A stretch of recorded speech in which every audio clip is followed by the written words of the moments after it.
культурное впечатление в Бурятии самое сильное? В этот приезд Дон Кихот мне всяких похвал. Это самый, ну как бы, я не знаю, давно уже в бурятском балете не была, но в свое время достаточно много посещали. В общем-то, школа осталась прежней, я сказала бы. И, как уровень подготовки солистов радует, каждый балет на высоком уровне. В общем-то, восхитительное мероприятие. Давай. Я считаю, что любой стоящий солист нашего театра оперы и балета будет там просто звездой. Допустим, солист Овчаров, который меня впечатлил очень-очень, 100% там завоюет публику.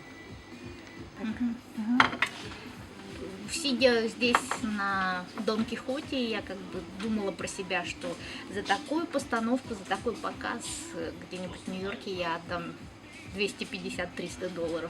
Здесь я 150 рублей, сидя в первом ряду портера, чувствовала себя очень хорошо. Амфитеатр? Нет, в портере. Портере? А с балетом как? С балетом, наверное, где-то есть профессиональные школы, профессиональные балеты. Но пока то, что увидела, не понравилось. Нет. Школа совершенно как бы... У нас не то, что на голову выше, у нас на 3 порядка выше. Там все отдано на откуп частным преподавателям, нет школы? Школа особо такова. Если есть школы, то они частные тоже. Ну, как бы они тоже по разному рейтингу идут. Ну, как бы, да. Таких государственных балетных школ там нет.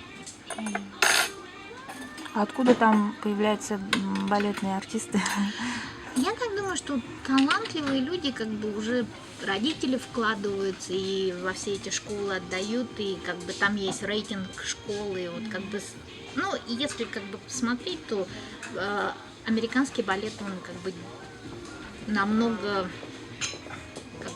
модерн балет. У нас как бы все на классике основано, там предпочитают современную хореографию. Да, современная хореография, это у них как бы большое дело.